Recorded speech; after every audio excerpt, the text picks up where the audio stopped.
안녕하세요. 부동산을 보는 눈 리얼아이 박감사입니다. 가뜩이나 경제가 어려운 상황인데 정치적인 혼란으로 인해서 더욱더 위기의 상황이 펼쳐지고 있습니다. 환율은 금융위기 이후에 최대치를 기록하고 있고 제 주변의 지인들 다시 달러로 자산을 리밸런싱 이런 거 해야 되는 거 아닌가 이런 얘기 오가고 있습니다. 사람들의 심리가 요동치고 있는 게 현재의 상황입니다. 부동산 가격 요즘 흔들리고 있는데 가격에 미치는 요소 예전에 말씀을 드렸죠. 수요와 공급적인 측면 이거 재화이기 때문에 당연히 영향을 받습니다. 근데 이 수요와 공급에 심리가 지대한 영향을 주는 것 그렇게 해서 가격이 결정된다. 심리의 자극을 통해서 정상적인 가격 수준을 현저하게 벗어나는 버블이 형성될 수도 있는 시장 이게 일반적인 재화 시장과 부동산 시장이 다른 점이라고 볼 수 있습니다. 수요 공급 곡선 다 알고 계시죠? 일반적인 재화들 물건값이 오르면 오를수록 더 많이 공급하게 되니까 가격이 오를수록 공급이 늘어나는 형태의 우상향 곡선이 나오죠.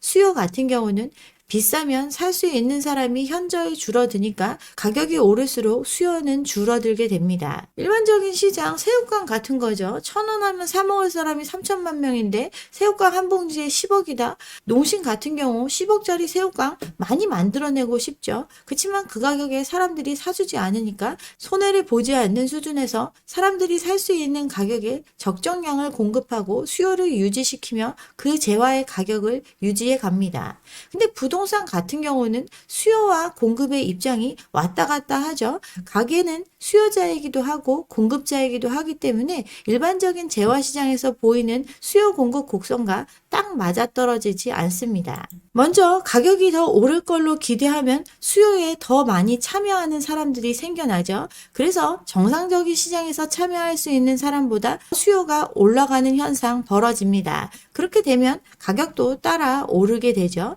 그리고 이렇게 집을 산 사람들은 다시 공급에 참여할 수 있습니다. 근데 가격이 더 오를 거라고 기대하면서 물건을 내놓지 않아요. 더 오를 거라고 기대하기 때문에 공급을 줄이고 이로 인해서 정상적인 균형점보다 가격은 더 오를 수 있는 성질을 가지고 있는 것 이게 일반적인 재화와 부동산 시장의 차이라고 볼 수 있습니다. 정상적으로 살 수 있는 능력을 갖추고 필요로 하는 사람만 참여하는 시장이라면 저 아래에서 가격이 결정될 것인데 더 사두면 더 많이 돈을 벌 수 있다. 가수요가 적극 참여하면 가격이 더 오르고 또 그렇게 매집한 집을 버티면서 다시 시장에 내놓지 않으면 더 가격이 오를 수 있는 이런 시장을 우리는 경험해 왔습니다. 부동산 시장의 수요, 일반 재화의 수요와는 달리 투자를 위한 가수요가 항상 존재하는 시장입니다. 기본 수요라고 볼 수 있는 것, 소득 수준과 감당 능력에 비추어 봤을 때의 기본 수요인데 이걸 넘어서서 소득과 상관없이 더 많은 빚을 끌어와 가지고 참여하는 수요 생겨날 수 있고 한 채를 원하는 게 아니라 두세 채를 원하는 사람들이 늘어나면 늘어날수록 그 수요는 자극되는 특성을 가집니다. 새우깡 같은 거 한 개만 먹지 10봉지씩 이렇게 못 먹죠. 그렇지만 더 큰 이익을 줄 거다라는 기대감이 있는 자산 시장에는 더 많은 가수요가 형성될 수 있어요. 이렇게 기대와 심리가 꺼지지 않는 시장이 되면 가격은 버블이 생겨납니다. 심리를 꺼트리지 않는 것만이 시장이 정상적인 수준보다 더 많이 가져갈 수 있는 구조를 갖고 있기 때문에 심리를 꺼트리지 않는 것, 이 시장에서 매우 중요합니다. 버블을 계속 유지해주는 수단으로서 심리가 작용하고 시장에 큰 영향을 줍니다. 심리 경제학자들이 이야기한 거 몇 가지 있죠. 많이들 알고 있는 거 더 큰 바보 이론입니다. 주식이나 부동산 등 특정 상품의 가격이 높은 상태라도 더 높은 가격에 팔 수 있다라는 기대에 따라서 투자에 나서는 걸 더 큰 바보 이론이라고 하는데 투자에 대한 의사결정을 내릴 때는 기본적으로 이 물건의 가격이 적정하게 매겨졌는지 따져보는 게 정상적인 사고입니다.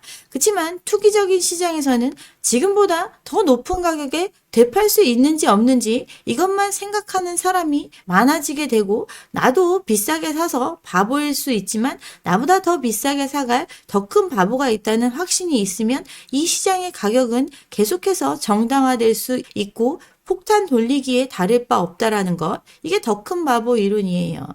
사람들이 합리적인 경제적인 동기에 따라서 움직이는 게 아니라 야성적인 충동에 따라서 행동하기 때문에 이런 시장이 형성된다라는 것. 그치만 더 큰 바보가 나타나지 않으면 그 시장은 힘없이 붕괴된다라는 걸 케인즈가 이야기를 했습니다. 대표적인 예, 튤립 파동이 있죠. 과시하고 싶은 대상을 찾다가 튤립에 거품이 끼기 시작을 했고 돈 있는 사람들 말고 일반적인 사람들마저 튤립을 사두면 돈이 된다 이러면서 가격이 한 달 만에 50배나 치솟아 올랐다가 거품이 터지면서 가격이 무너져 내렸던 그 사례 다들 알고 계실 겁니다. 심리에 관한 이야기 하이먼 민스키 모델에도 나옵니다. 자산 가격이 정상적인 가격 수준보다 조금 더 높은 상승세를 보이기 시작을 하면 사람들 기대와 환상이 생겨납니다. 열정, 환상, 탐욕, 그리고 새로운 논리까지 등장시키면서 버블의 정점을 찍었다가 결국 이게 꺾이는 현실을 맞이하게 되면 공포와 함께 가격이 정상화되는 과정, 이게 버블의 생성과 소멸의 과정이다라고 설명한 이론입니다. 하이먼 민스키 모델 서브프라임 모기지 사태를 겪으면서 이 이론이 받아들여지기 시작을 했어요. 사람들 빚을 내서 투자를 하더라도 빚을 갚고도 남는 이익이 생겨나면 투기적인 행복감이 발생하게 되고 그치만 시간이 지나서 그 부채가 상환할 수 있는 범위를 초과하게 되는 상황이 되면 위기가 생기고 버블이 꺼지게 되는 사태, 서브프라임 모기지 때 목도할 수 있었어요. 영원할 것 같던 거품이 꺼지는 순간을 우리는 민스키 모멘트라고 합니다. 계속해서 오를 것만 같았던 자산의 가치가 갑작스럽게 큰 붕괴로 이어지는 그 순간을 민스키 모멘트라고 합니다. 저금리의 상황에서 빚을 내도 충분히 이 상황을 끌어갈 수 있다라고 생각하면 사람들은 더욱더 투기에 몰립니다. 그러다가 문제가 생기게 되고 또 대출금을 충당하기 위해서 자산을 매각하는 등 유동성 확보를 위한 노력을 했는데도 그게 생각대로 이루어지지 않고 또 추가적인 하락을 우려해서 더 이상 사주는 사람이 없는 시장이 오면 시장은 대규모 매도가 이어지고 청산 가격이 갑작스럽고 급격한 붕괴, 또 유동성의 급격한 하락, 심각한 현금 수요로 이어지면서 민스키 모멘트를 겪게 됩니다. 영원한 것은 없듯이 어떤 이유로든 부채를 갚아야 하는 순간이 오고 이를 감당하지 못하는 순간 민스키 모멘트는 펼쳐져요. 쉽게 설명하면 민스키 모멘트, 더 이상 뗄 장작은 사라지고 바깥의 추위가 그냥 견딜만 한 줄 알았는데 더 매서워진다고 느껴질 때 그 순간 오게 됩니다. 지금 우리가 겪고 있는 상황이 딱 그 상황입니다. 부동산 시장 뜨겁게 하기 위해서 그간 해왔던 걸 생각해보면 쉽게 이해할 수 있어요.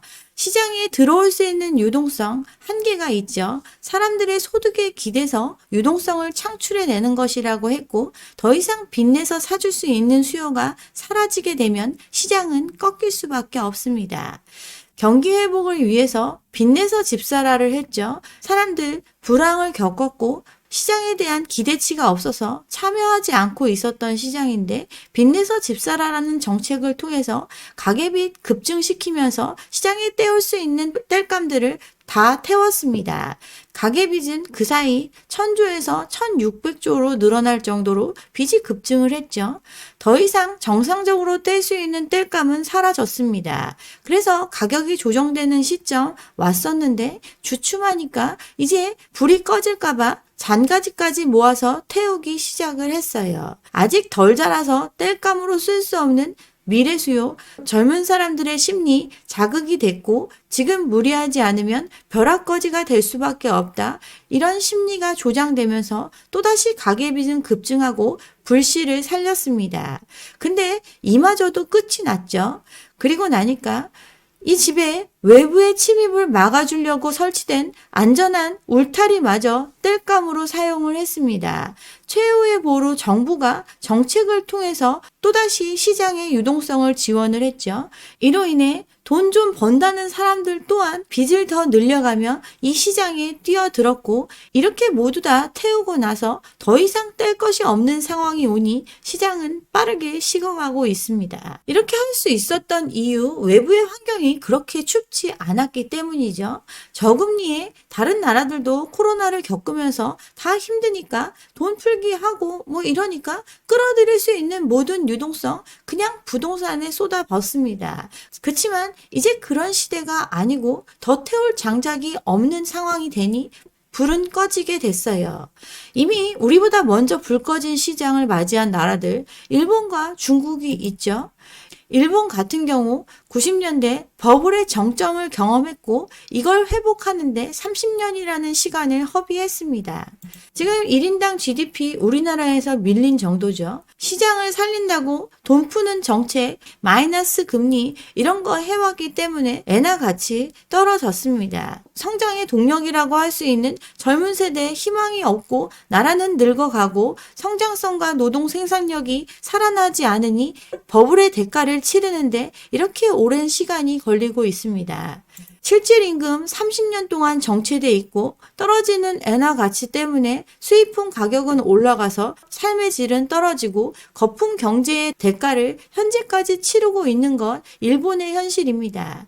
일본 대규모 재정 확대, 통화 완화 정책 이런 돈 풀기를 했지만 대규모 양적 완화에 폐해만 남은 채 아직도 그 대가를 치르고 있습니다.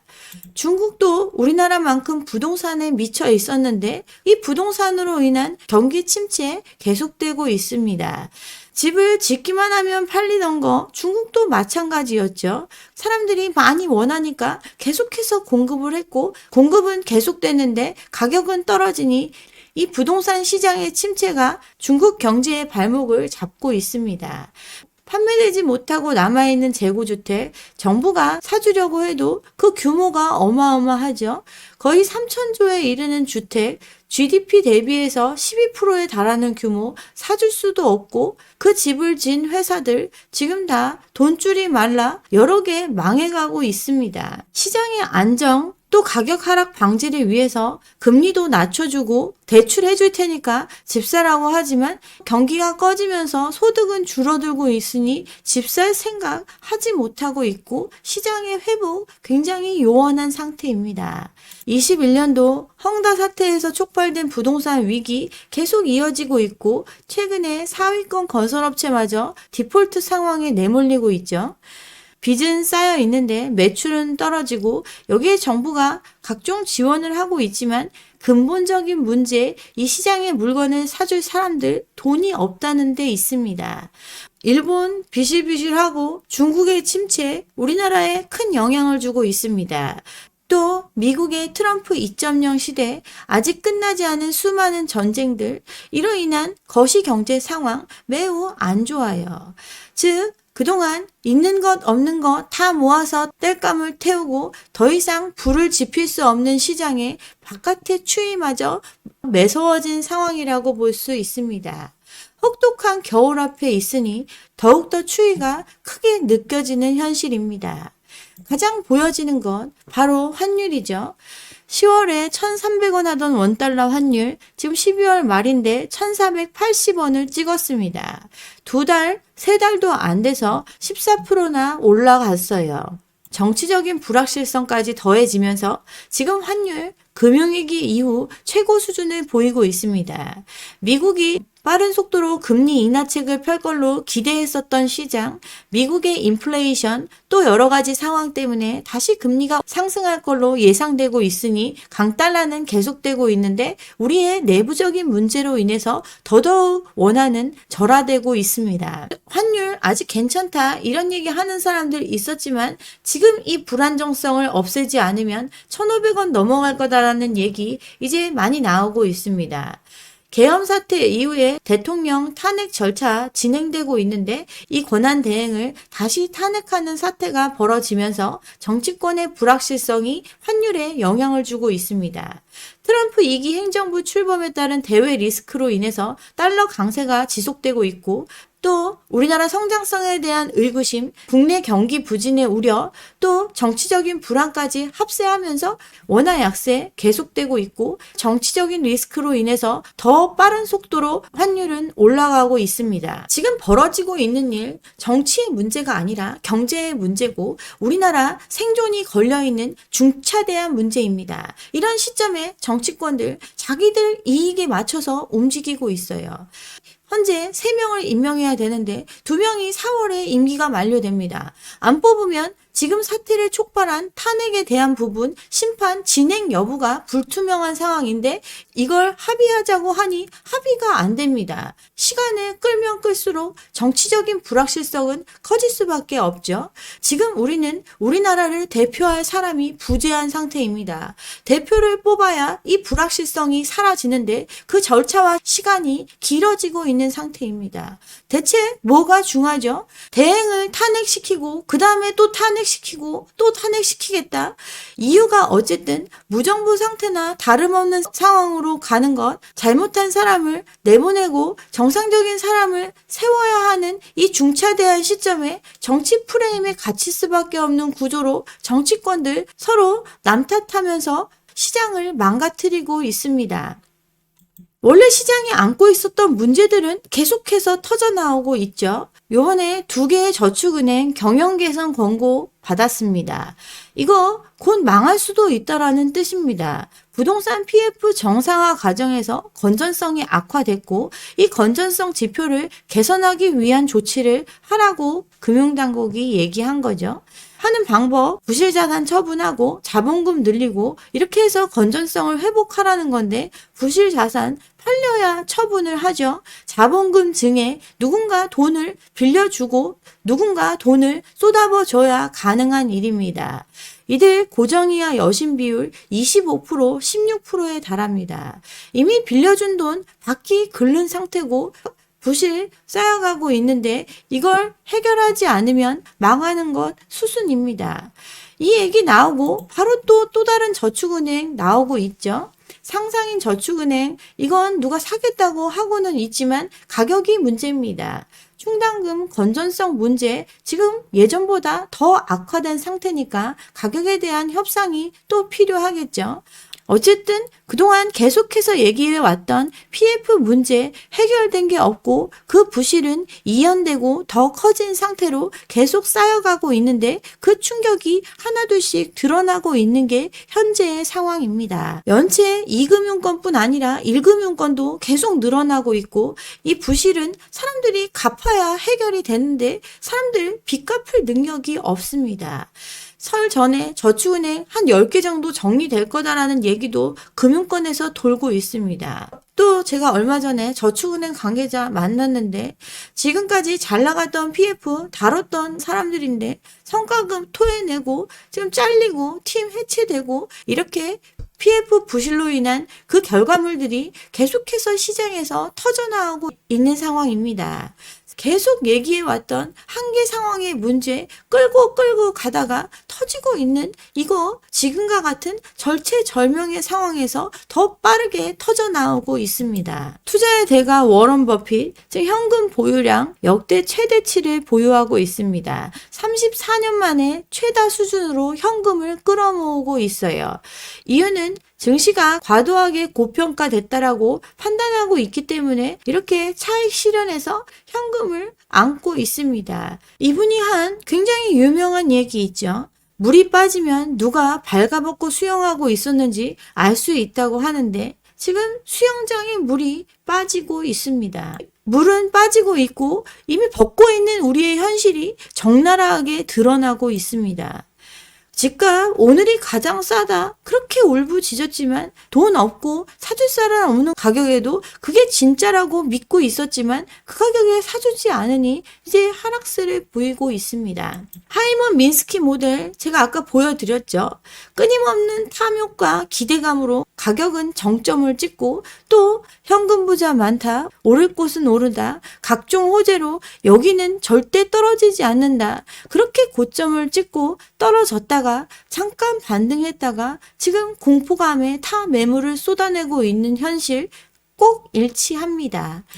영끌이 가장 많이 들어갔던 노도강, 지금 하이머 민스키 모델의 민스키 모멘트를 지나가고 있습니다.